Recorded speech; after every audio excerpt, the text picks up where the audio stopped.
In just 3 full days from today, the people of Akwatia would show up at polling stations across the constituency, over 100 polling stations, to choose their next member of parliament. The by-election is happening on Tuesday. Last night, there was a vigil in the constituency by the MPP, at which vigil he said he was not inviting quote-unquote foreigners being NDC members. We'll find out if that happened. This day, today, there's supposed to be a one-week observation of the passing of Ernest Kumi, who passed away over a month ago. This is ChannelOne Television. This is also 97.3 City FM. I am Umaru Sandamado. This is Akwatia Watch. I'll tell you what we plan for discussing today when we come back from this break. Please stay with us. Yeah, welcome back. This is Akwatia Watch on ChannelOne TV and on 97.3 City FM with me, Umaru Sandamado. Like I said, on Tuesday, the people will be going to vote in that by-election to choose a member of parliament. It's a two-horse race between the NDCs and the MPP candidates, both hoping to sway the voters in their corner. The NDC at the national level is interested in that constituency as much as the MPP at the national level is interested. National officers have deployed to the constituency. The Ghana Police Service has deployed, and it says that it is ready to deal with any issues that may come up. In fact, the police says it will be having a mobile van or a mobile prison that would have persons arrested as a result of election-related issues who would be locked up throughout the day and be on wheels while they go around picking up people. The police are due to do a press conference this afternoon. There's a funeral, not the funeral in the sense of the funeral, but what they call a one-week observation, which is happening over a month after the death of Ernest Kumi. So they said it's a 40-day observation or observance and also a one-week observance. That's happening today. Last night there was a vigil. We'll be going to the constituency to speak to Neoni Amate Kanako, who is our correspondent, to bring us up to speed on how that vigil went last night and how preparations are for the one-week observation happening tonight. And then we'll also hear from the Ghana Police Service, which is preparing. Even in the next hour or so, if the police are ready and they do their press conference that they've advertised, we're bringing you that live here on Akwatia Watch. In the meantime, 2 weeks ago, on the Situation Room, we hosted Musa Dankwa of the Global Info Analytics. He did a national survey on some issues. He came into the studio to have a discussion with us. Then he assured us that a Sunday before the by-election, which will be on Tuesday, he is going to release a poll telling us how the people of Akwatia will be voting, who they intend to vote for. I woke up this morning and I noticed he has already published a poll, which he had planned to do on Sunday. So we dragged him into the studio to come and explain why. Musa Dankwa of Global Info Analytics, you're welcome. Thank you, Umaru. How are you doing? I'm doing very well. You told my viewers and my listeners that you're going to publish a poll on Sunday for Akwatia. Today is Friday. You went to Juma, which shows to that today is Friday. Yes, it is. Why are you publishing today? Thank you very much, Umaru. We've learned some lessons from Asenov. The day you're able to pronounce my name well. Umaru Sanda. Okay, I'll call Sanda. That's safer. Sanda. Otherwise, I'll do an opinion poll on you. And they'll finish me. We learned some lessons from Asenov. That in the heat of an activity of a political party, you don't conduct opinion polls on those days or those times. In Asenov, the last MPP rally gave us certain noises in the data that turned out to be untrue. So if we had not kind of sped up in Akwatia, would have had to be in Wenchi today to finish the poll. And the environment today would be funeral. You may get some sentiment that will evaporate straight away after the funeral. So we didn't want to catch them in that period. We wanted to finish the poll, get out before anything happens there. Okay. Because that will give you the normal feeling of the people, which it will go back to reset when the one-week celebration is completed. Sunday, Monday, Tuesday's election. So we took a wise decision to leave the place before the funeral was here. But ahead of today, the discussion has been that the funeral being organized this weekend is strategic. MP people will come to town, they'll come and do the funeral, and then they will not go back. So they'll remain and vote before leaving. So you need the views of those people as well as you need the views of those who are ordinarily resident there. So that this funeral that you are calling noise in your data is a noise that would stay until Tuesday, and it may have a bearing on the election. So that it's not just people who are ordinary residents who are going to vote on Tuesday. Visitors who are from the constituency would also vote. So do you not think you have undone yourself by running away before they come to town? Umaru, the question is, what proportion of people who are coming are Akwatia voters? We don't know. Okay. There could be party executives who don't vote there. And really, in any funeral of any village, you don't have 5% of the population coming in for a funeral. I've been to funerals in my hometown. And your hometown is the Akwatia same area, as well. the same area. So the influx of certain people would not change the views of the masses who are already there. And remember, the funeral has been held in Wenchi. That's out of the 21 places. We have gone to the 21 electoral areas. So how can the funeral not being done in other places have the same effect as those in Wenchi? Wenchi has a certain number of voters. You can't have more than 1,000 people coming in. So you're saying that the funeral may not necessarily have any bearing on the election? No, because look, if you look at the data we have published today, only 4% of voters are saying that sympathy will drive their vote. Oh, you asked questions about that? Oh, yes, we did, Umaru. Umaru. Yeah. We asked them specifically, what factor would influence you most in this coming election? We have a list of them, but we asked them to choose only one, right? 42% of the first priority for voters is developmental projects. Not sympathy? No. When did you deploy to Akwatia? Wednesday. Wednesday. So you deployed a team. You didn't do phone calls? No, this one, put men on the ground. So you did interviews? Interviews, yes. So you meet people randomly and ask them, or you already planned that when we go to this house and find this? No, we don't have houses. We just go to the community, the car parks, the market, going around the place. So that's like a vox pop, what we do on the media platform. We go there into the electoral areas and we cover the electoral areas. But which kind of sampling is that? Because we do it, we call it vox pop, where we just meet people randomly and seek their views. In doing this, what measures did you put in place to be sure that your sample would not be biased in any way? No, you see, when you're doing random sampling, you're not profiling. The first thing you don't do is to profile. And I'm looking for young people or old people or girls or boys, or let's say, no. Once you meet people on the street, you ask them or tell them what you are doing, whether they will be keen in taking part. If they say yes, then you continue. They say no, you move. You move around the community and engage them. And we don't go to groups of people who are sat at one place to interview, because they will get a group thinking. So if you meet a group of people sitting at one place, you only pick 3 of them maximum and move elsewhere. So there are 21 electoral areas? Yes. And you chose to go to all of them or some of them? All of them.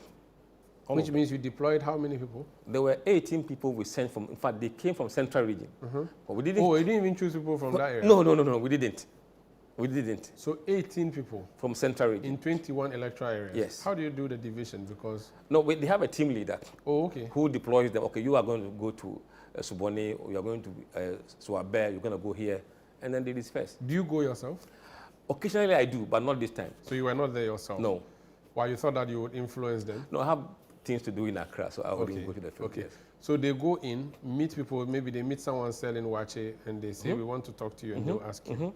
That's the kind of sampling you did? Yes. Which means that in your previous polls, you would usually tell us that these people are mostly NDC or mostly MPP, or they are this old. Would you be able to still decipher this from your data? Yes, once we are done with the survey, then, or the questionnaire, the main questionnaire, then we drill down to demographic questions, or your gender, which you can see, how old are you, age range, what level of education do you have, or junior high is my qualification, or senior high, or tertiary, or I have no formal qualification. And we ask you your religion. If you say Christian, which part of, which denomination are you part of? Is it Anglican, Presby, we drill down. If you say you are a Muslim, we ask whether you are Sunni, Shia, Ahmadiyya, whatever it is. You ask all these we questions? ask all those questions. It means that the person has to be patient for you.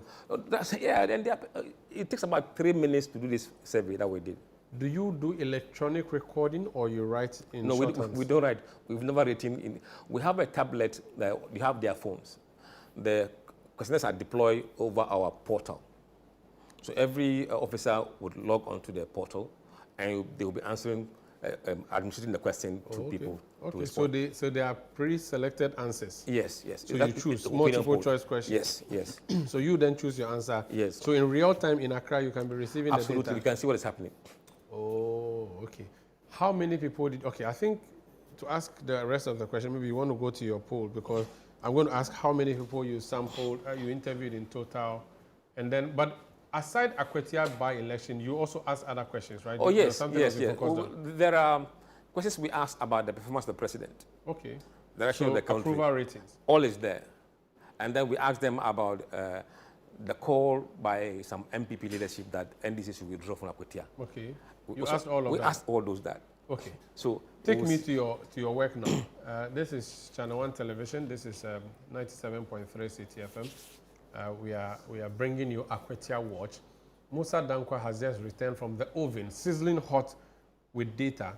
And Musa, do you have a winner? Did you have someone you are declaring as a person who would win based on? Very likely to win, yes. Okay, so Musa is coming to put his neck on the line today and say to us that candidate A or candidate B is going to emerge victorious on Tuesday. You see, he got it right in 2024 December.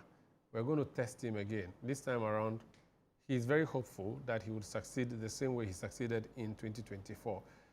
But if he does not, we will remove his smoke and we'll set fire to it. Musa, please tell us what you found. Thank you. Recap from the last election.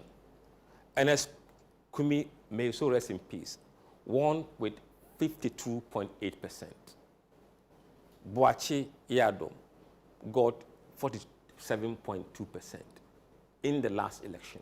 2024. 2024. In the survey we conducted, we interviewed 2,050 Akwatia voters in 21 electoral areas using random probability sampling. We don't profile you randomly, we interview you. The confidence level for this survey is 99%. And our margin of error is plus or minus 2.7%. Take me back to basic statistics class. What's the difference between confidence level and margin of error? We are confident that if you run this survey in reality, we are 99% confident that the result we get, you will get the same result, plus or minus 2.7. So if you take the NDC candidate, you can add or subtract 2.7. That will be the range of outcome that we expect to happen. So this, it means that this could be 97% or, no, or it could be 101%? No, the confidence level enables you to calculate the margin of error based on the sample you're looking at. Very well. Please proceed. The interviews were conducted between 27th and 28th August. Mm-hmm. It is cross-sectional poll, face-to-face interviews.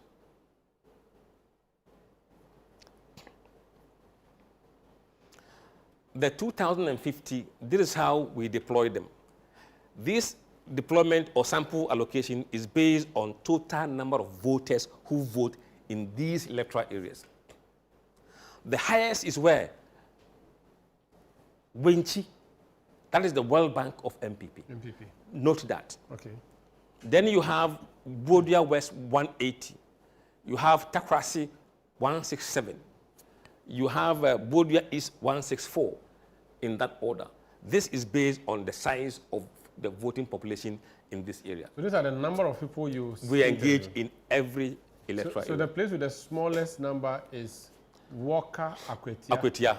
33. 33, yes. And the highest is Wenchi. Why did you decide that you should have more people interviewed in the MPP stronghold? No. Because they contribute the bulk of voters in Akwatia. So this is in terms of, so the population of the area determines what so you it's get. Like, it's like the proportional. It's like the electoral college of the U.S. Absolutely. The larger your state, absolutely. the more electoral absolutely. votes. Because the actual vote that will come from Walker is very small. Okay. Compared to the vote that will come from Wenchi. Okay. So in the order of high numbers, yep. New Wenchi, then Bodria, the two, yes. East and West.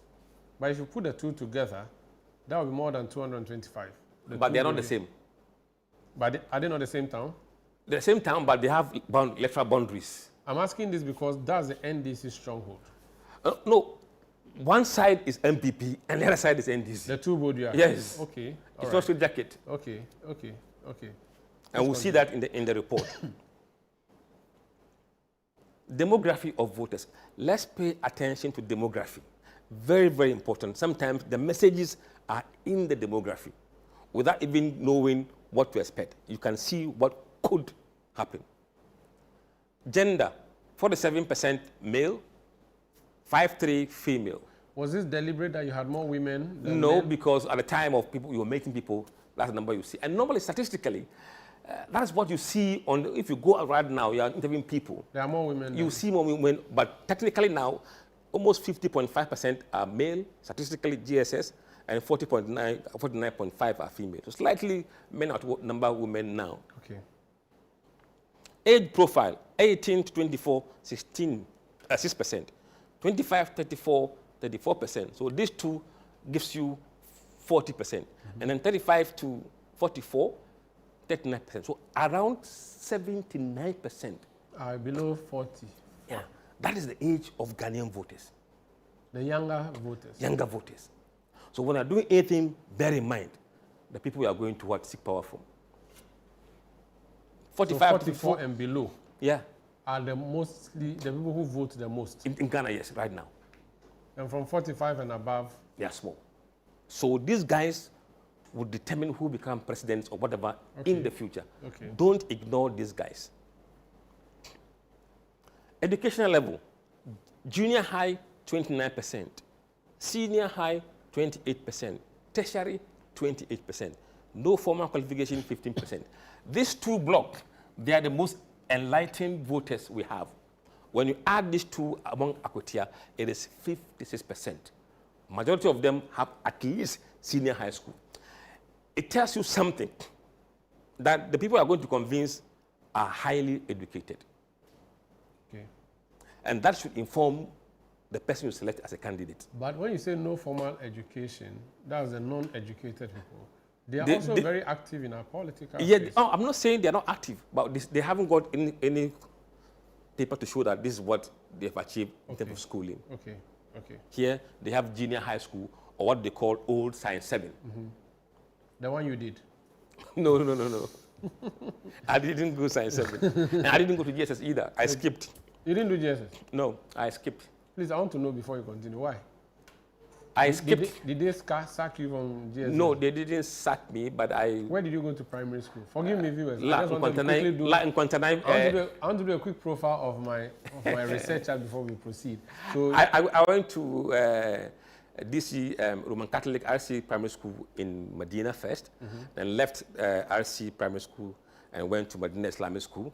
And then from there, I dropped out from school and I went to Nkwantanai LA Primary at Nkwantanai there.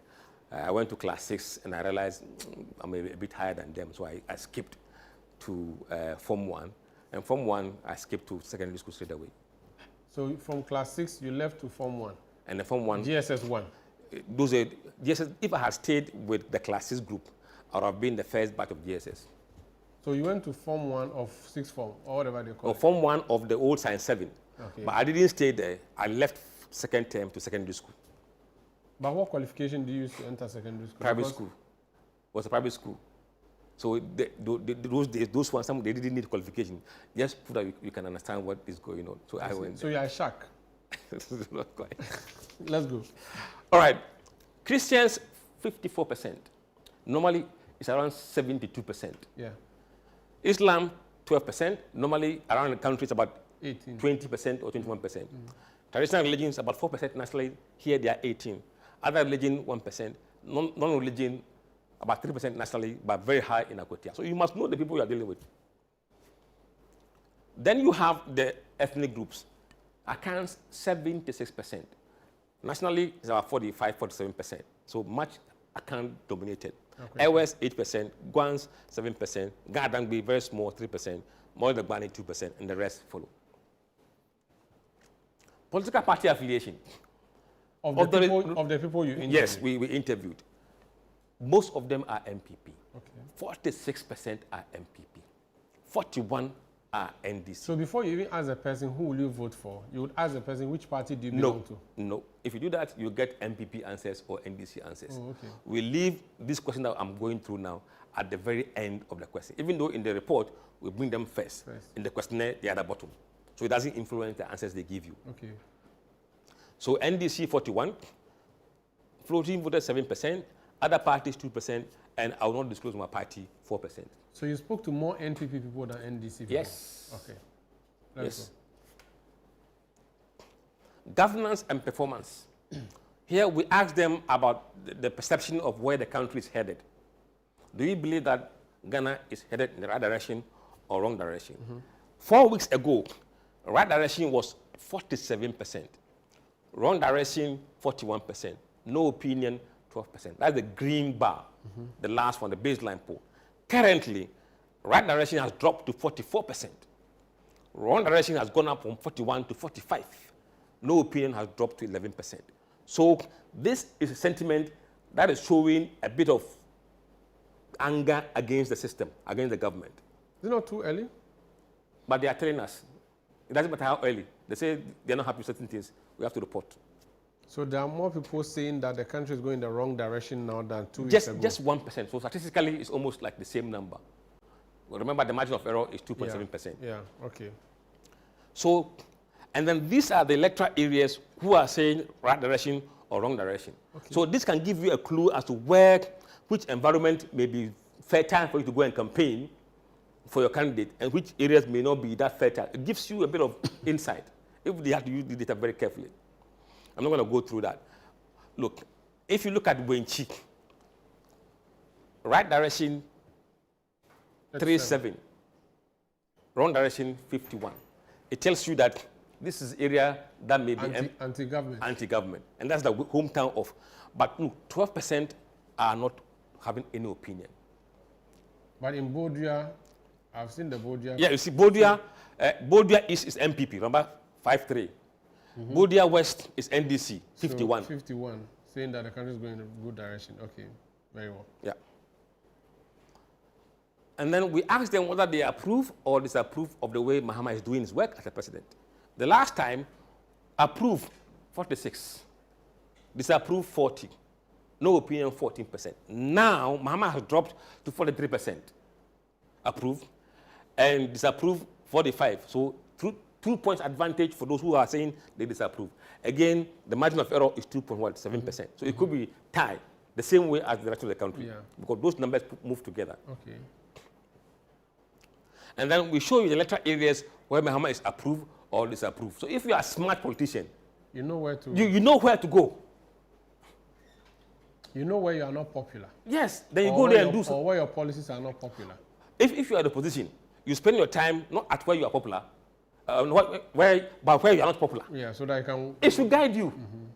So what we have done here is a service to them. Yeah. You should pay to give this to them. Now let's look at this. We asked them, do you feel that your personal economic situation has improved, deteriorated, or hasn't changed since Mahama took over? In the last poll, 47% said it has improved. Deteriorated was 29%. Hasn't changed was 16%. I don't know 8%. Now, improved has declined by 4%, 43%. Deteriorated has declined, though, from 29 to 22%. So it's not getting worse. But then hasn't changed, has increased from 16 to 31. So we've moved from here to has not changed. So summarize this again. 2 weeks ago, you spoke to people. They said that they felt their economic situation has improved. Yes. 47% of them. Yes, 4 weeks ago. Now it has reduced to 43%. Yes.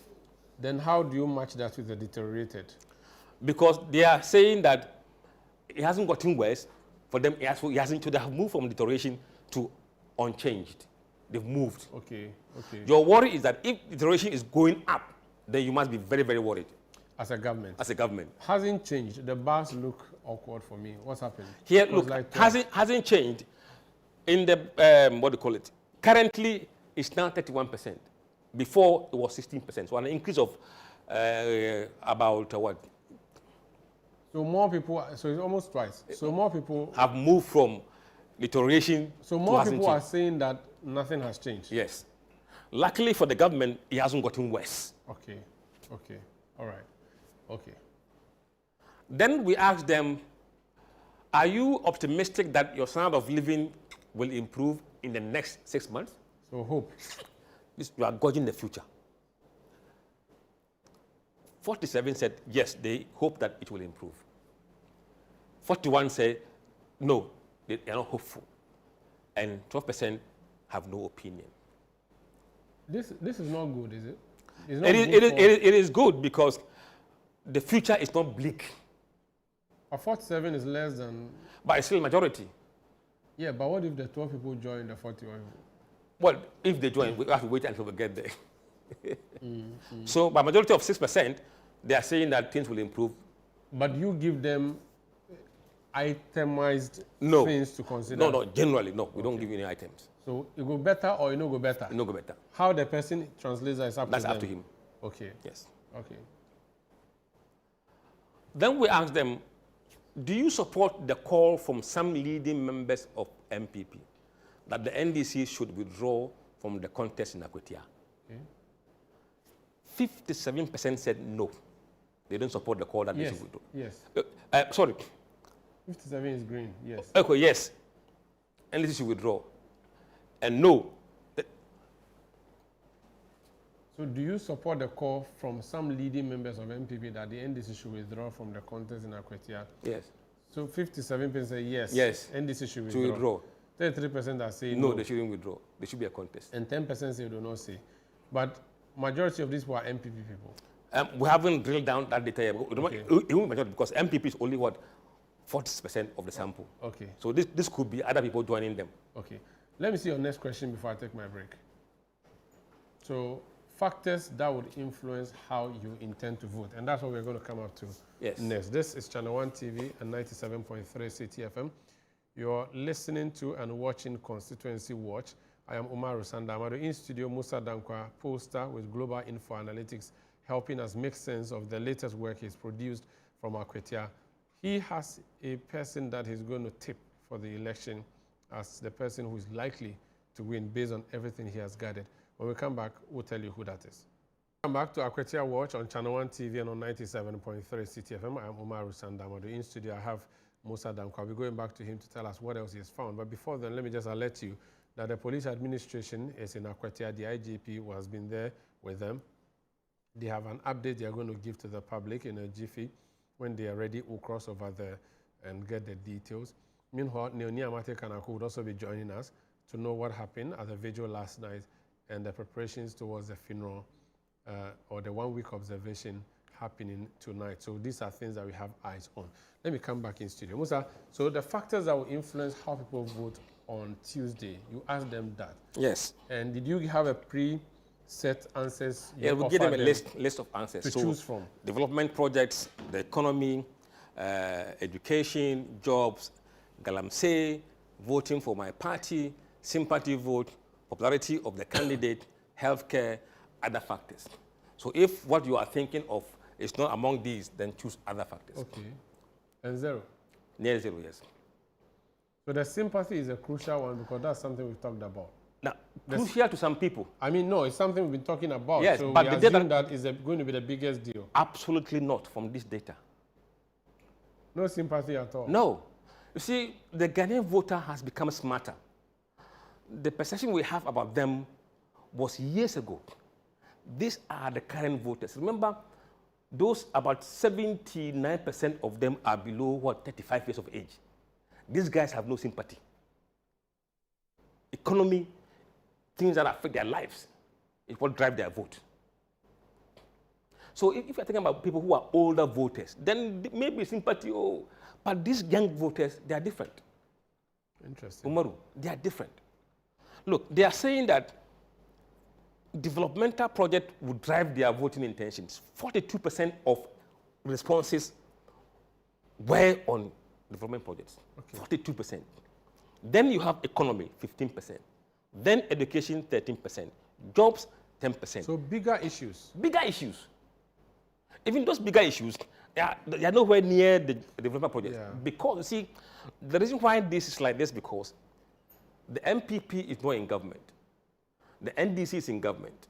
The roles that will be done by NDC if you want it to be done. So for you to be able to chase development for yourself, would you put an opposition candidate MP there or governing MP? Okay. That is why this is so high. Very well. So let's see what else you asked the people and what did they say.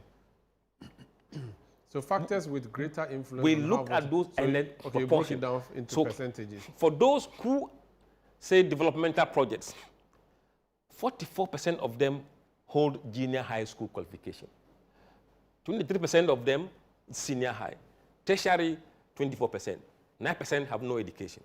So majority educated. Yeah. Now look at this issue. Sympathy. Watch carefully. Sympathy vote. 29% of them junior high. 28% of them no education. These two are then less educated. But those with higher education is nothing to them. Okay, okay. So the more educated, the less you care about sympathy. And remember, in Akwatiia, 56% of the voters we sampled have senior high or tertiary. Okay. So the demography will tell you something along the line. Very well, very well. Look, I'm voting because of my party. Look, 43% of them junior high, 16 no education. So 16 plus 43 is what? 59%. So the lower the level of education, the more vulnerable they are to see these issues of sympathy and my party. And these guys, education, look, 12% education, junior high. No education, 14%. Look at 41 plus 34. They practice education. They practice education. It's important to them. Absolutely. Look at Galamsey. 16% of those junior high, plus 20%, 36%. But these guys, the higher the educational level, the more concerned and well they understand the environmental issue of Galamsey. Yeah, okay. All right, let's proceed. Then the parliamentary elections. So this is next week Tuesday? Next week Tuesday. So this is where you did the work specifically related to? Yes. Digging. In the election of Tuesday, who would you vote for? Using what we call likely voters model. Here you remove those who say they will not vote. Your view doesn't matter because you will not come in to vote. Only those who vote? Those who say I will vote, but I have Mr. A or Mr. B as my candidate, and those who say I am undecided, but they will vote. Using this model, NDC is 47%, MPP 42%, 11% undecided. Bernard Bediako, I think, I'm not sure. Is he also called Beidou? Beidou, yes. So it's Bernard Bediako. Okay. Yes. So on that model, Bernard Beidou or Bediako Beidou is 47%. Solomon Kwame Sumedu, 42%. Osu Patrick, near 0%. 11% undecided. Now, when we go forward, we do something we call the committed voters model. Here, they have pledged their vote for Mr. A and Mr. B. So if you are saying you are undecided, we discount, we put you aside and see how the race look like among those who said, I'm voting for Mr. A or Mr. B. On that model, and this normally closely aligns with the election results. This model aligns with what you will see on Tuesday. On that model, NDC is on 53%, MPP 47%, Osu Patrick near 0. This looks just like the election result last year. But in reverse. Last year was 52%. Point something, yes, and then 47 point something. Do you apply the margin of error to this percentage? Yes. So if you apply the margin of error, this one could be minus 2.7 which will still put him above 50%, 50 minus 2.7 below. So you can add or he and can subtract. have plus. Plus or minus. Okay. So when you do that for this candidate, he doesn't fall below 50%, 50. which makes him the likely winner of the election because of the concept of margin of error. Musa, this is a bold and big declaration you are making. It's the polling data. Yeah, but you can also define your career again. Of course. Am I the only one to get things wrong for the first time as a pollster? No. But what I'm saying, now I'll give you the reason why this is like that. Give us. Look, in the last poll that we did, Esumedu was on what? 50%. Now he's dropped to 47%. Bernard Bedu was on 44%, now 53%. Someone else is now 0. They've moved and allied themselves or undecided. Now, let's go here. It is important to understand that MPP must win New Wenchi big and very big. In the last poll we did, Esumedu was leading 77%. Bedu, 23%. Today, Esumedu has dropped to 49%. From 70. 7. And that is a problem. NDC has gone from 23 to 41%. It is very, very important. The only recovery we saw big for MPP is Apinaman, where it was almost tied last time. Now they've opened up some good 58% lead over 32%. So they have recovered in Apinaman, but the sharp drop in New Wenchi has made things worse. Now, the story doesn't end there. Look, among the 10 key electoral areas, let's see where MPP has gained and NDC has gained. NDC lost 23% in Saddam's. They lost 8% in Amanfrom. They gained 18% in Kusi. They lost 18% in Topreman. They lost just 2% in Kwame Kuma. They lost 70% in Apinaman. They lost 11% in Bodua East. But they gained 38% in Takrasi. They gained 12% in Bodua West. And New Wenchi, they have gained 18%. MPP has lost 28% in New Wenchi. That is their world bank. Which is a place they should have. They should have.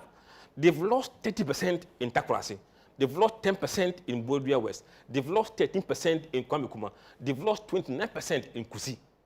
The only big gain they have made is in what? Saddam's, which is one of the smallest compared to these big ones. Now, I'm looking at NDC's biggest loss is 23%. That's in Saddam's. Yes. That's NDC's biggest loss, right? Yes. MPP's biggest loss is 29%. But 28%, 30% in there's even 30% in Takrasi. But so if you balance it up, but that 30% in Takrasi is less, it's a pale when compared to Wenchi. Because Wenchi is the World Bank. It's a big. So the 28% is huge than 30% here. What is SE? Someone else. Okay. Look, undecided in Wenchi, 11%. You don't want to have that in your stronghold. Bodua West, undecided is what, 11%. They should be specific. Yes. I should tell you. In Wenchi, you should be. No, I'll show you something. Let's go. You see something. Voting by key demography. Male, female, there's no much there. Look, among younger voters, Esumedu, between 18 and 24, 59 to 30%. And these guys, remember, they are only 6% of the sample. They are like first-time voters too. Yes. Then 25 to 34, look, 46%, 43%. And 35 to 44, 51, 35. Now, it's more profound when you look at the educational level. Junior high, MPP, 44%, NDC, 39, plus 5% advantage. Among senior high, MPP, 38, NDC, 48, plus 10. Among tertiary, MPP, 39, MPP, 53, plus plenty. So NDC winning more of the most educated voters. Uneducated, yes. And also the educated. Yes, even among those who are not educated, it is split 48, in the middle. 48, okay.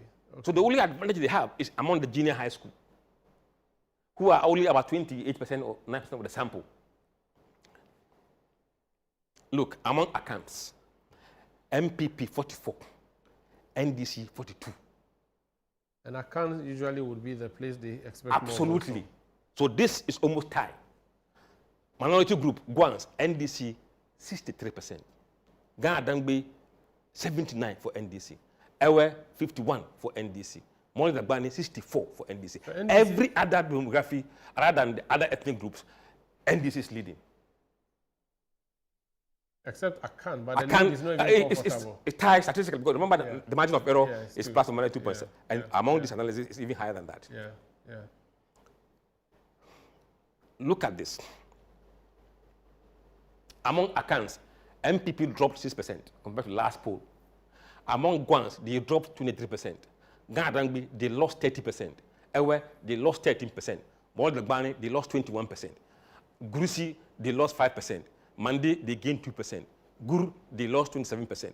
And others, MPP gained 42%. But the others is significant for MPP, isn't it? But a smaller group, less than 1% of the population of the area.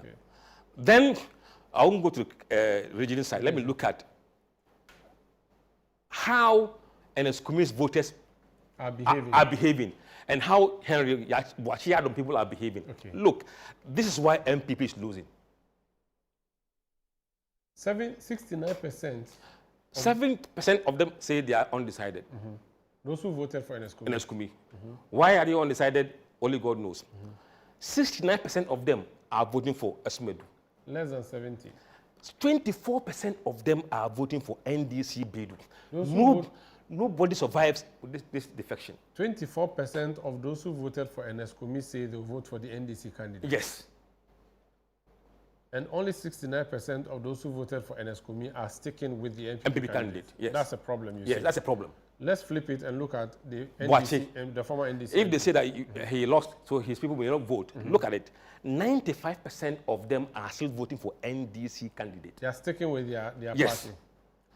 2% are voting for Esmedu. 3% are undecided. So only 2% of those who voted for the previous NDC candidate are going to switch to NPP. Yes. It means that the NDC is assured of his votes. Yes. From the former, is it like a continuation? Absolutely. Okay.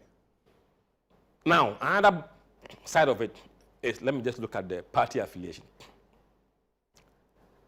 Among those who say they are MPP, 5% still undecided. 84% are voting for Esmedu. This is party colors. 11% of MPP voters are voting for Bernard Bedu. 11% of NPP people. When you come to NDC, 0 undecided. They know what they want. So MPP voters are not sure of their own candidate. They are undecided. 3% of NDC people are voting for MPP. But 96% voting for NDC. This is what we saw in the election, 2024 election. This pattern has not changed. And this too has not changed. So this is a bigger problem for the NPP. Absolutely. This is the reason why. Now look at the floating voters. 76% are undecided. And usually undecided people, how do they go to NDC. Those undecided, and I will not disclose, their voting pattern has been NDC. So when they are sitting here, they will not go to MPP. Especially when you have lost ground between the first poll and second poll. No candidate who is losing ground wins an election. I wish you had done something on voter turnout, because 2024 voter turnout was one of the big issues. Whether people even come out to vote in itself is another matter. It doesn't change the dynamics. It doesn't change the outcome. Okay. Just that instead of 10,000 votes, you may have 5,000 votes. Okay. But the proportion will stay. It's the same. Okay. Okay. Key issues and how they voted. This is very interesting. It explains a lot of things. Those who say developmental project is what they want, 51% are voting for NDC candidate. Okay, so this is the earlier one you did. This is the follow-up. This is a follow-up. So for me, I'll vote because of development projects. But remember, who will you vote for? I'll vote for NDC. But we don't ask them directly like that. I know. I mean, but you go around it. But eventually, when you sift it out. Yes. I was interested in the sympathy people. For me, I'll vote because of sympathy. Sympathy. Look, 72 are going to MPP. Okay. 25 NDC. So it means that with sympathy, if sympathy was higher proportion, MPP would have benefited from that sympathy. But sympathy is only what, 4%. So either way, is MPP that will benefit from sympathy votes? Just that is insignificant. Talk to me about popularity of candidates. Yes, we've been hearing that the MPP guy is very popular. Yeah, very. The poll doesn't say so. Those who say popularity is what I'm going to use to vote, NDC guy is popular, 52%. 43 is MPP guy. This shows the quality of the candidates. And that's the reason why, even though Muhammad slipped, NDC MPP guy didn't benefit from that slip.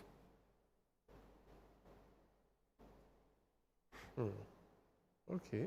Galamsey, about 8% said it is important. That 8%, some are pro, some are against it. Look at it. Those who are saying Galamsey is important to them, 48 are voting for MPP candidate. 47 are voting for what? NDC candidate. Remember, those with higher education, senior high and tertiary, also say Galamsey is important to them. And those are the guys who know the environmental impact of Galamsey. Yeah. Those who are voting because of their party. Again, if it was MPP, right? Yes. 85%, my party in T. NDC 15%. All right, let's move forward. And that's about Akwatiia in terms of the parliamentary elections. But we did ask them about the presidential for MPP and NDC, but I don't think. Okay. I think we can. I want you to go back to where you did a projection for who is winning, the two projections you did, so that we can stick to that. For who leads MPP, I think we did one the last time. Yeah, so we know. Maybe we can talk about this the next week when we come on Situation Room. Now we are focusing on Akwatia. This is Channel One Television. This is 97.3 City FM. I'm Umar Rusanda. We're in studio with Musa Dankwa. And we've been taking a dive into the work he has done on Akwatia. And the projection he's giving to us, with just 3 days to the voting day, is that the NDC's Bernard Bediako is tipped to win over the NPP's Kwame Sumedu. And he says he's putting his everything, his work on this, trusting that it will come out true. And I'm telling him, if it doesn't come through, we'll burn his smoke. He says he will not be the first pollster who is getting it wrong. But how confident are you, yourself, personally, that on Tuesday, they will not throw tomatoes at your face? The confidence level is 99%. Wow. Yes. That's very bold. Very bold. Repeat it for people who are just joining us. The confidence level for this survey is 99%. That's the results will manifest, plus or minus margin of error. Even though, so I interviewed Baba Jamal on this show. He's former MP for the area. He walked me through the successes and failures of the NDC over the period versus the MPP. He gave me an impartial analysis and a partial analysis. Pound for pound, Akwatia is a blue constituency, even though it's a marginal numbers. Yeah, but pound for pound, if you look at the historical record, yes, MPP has won more than the NDC has. Correct. NDC won 92, won 96, lost 2000. So NDC won 92, 96, 2012. What am I doing? 92, 96, 2012. And then 2020. 20, yes. 4 times. 4 times. MPP won 2000, 2004, 2008, 2016, and 2024. So 5. 5 times. So MPP has 5 times, NDC has 4 times. It looks like everything is set for MPP to retain that seat. And they say they'll put in their everything.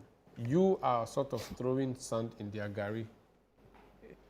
Those who will be watching you and go on Facebook and say, Musa Dankwa, what would you say to them? Umaru, I have pointed to you that 25% of NSQB people are deserting MPP. That is the problem MPP has. So is it a candidate who is losing? Remember, they won by just 6% in the last election. In the last election.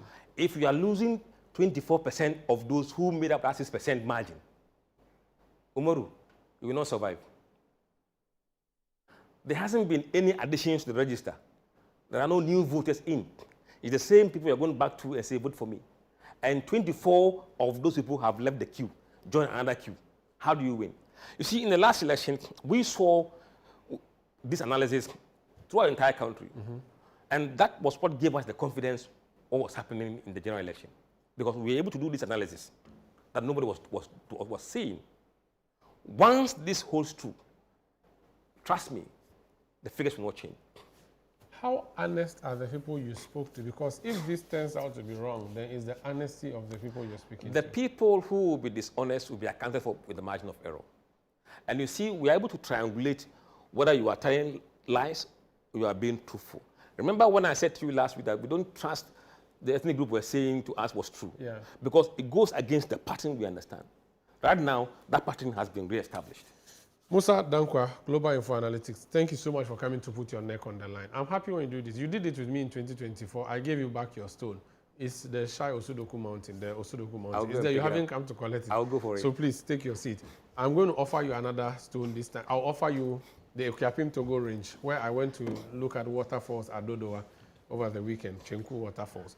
If you come through the mountain, the Bri Mountain, I'll give it to you as your stone. But if it fails, let me go to Neoni Amate Kanaku. He's a correspondent in the Eastern region. Neo, last night there was a video. Today there's going to be a one-week observance. How did it go? Yes, so the 1 week observation ended a while ago. Oh, they're doing during the day. It's not in the night. No. That the video was last night. Okay. It was last night, so it entered this morning when they continued with the 1 week observation, which ended some few minutes ago. I see. Now, the video yesterday, the NPP said they don't want the NDC to come. I don't know. Did they go? Yes, the NDC were there in their numbers. Majority of them, including executives of the party from the national level, including the chairman himself, Johnson Akwatiia. But it wasn't without a controversy, Sanda. What happened to be a solemn, very calm and cool, almost ended chaotic when the national chairman and his entourage entered the area that is where the debate grounds where the event was taking place.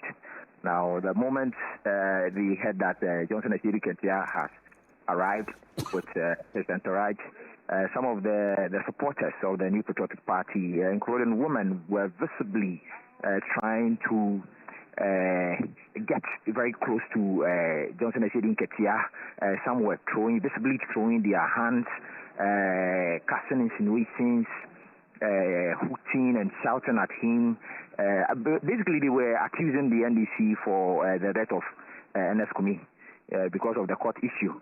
The security detail of Akwatiia had to go through a torrid time at the debate grounds, and we had some police personnel drawing very close to also assist in form of giving them some protection from the angry supporters who really wanted a go at the national chairman of the NDC and the entourage. So that's last night. Today, how did it go? This is today.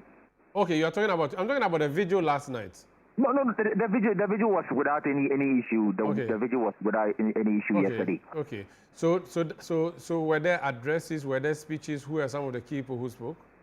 No, it was Godwin Akogan who did a presentation on behalf of the NDC. They donated total cash sum of 40,000 Ghana cedis to the family, the bereaved, the wife, and then the family from the NDC side. What about the police? We are told they have something planned for this afternoon. Yes, I'm currently at Akwatia, the GCD command of the Ghana Police Service, where they currently station all their logistics ahead of the by-election. Now I can count a number of senior police vehicles parked here, and the park next to the command, which happens to be the Walker Clubhouse. That is where it's also going to be the collation center for this particular by-election. So since the police are scheduled to do a press conference, when they do, please share that with us. But thank you so much. That's Neoni Amate Kanaku, is our correspondent in the Eastern region. That will be it by way of Akwatiia Watch today. on ChannelOne TV and on 97.3 CTFM. I am Umaru Sandamado. We'll be back on Monday for the final show before the election on Tuesday. Please stay with us and have a great and blessed weekend.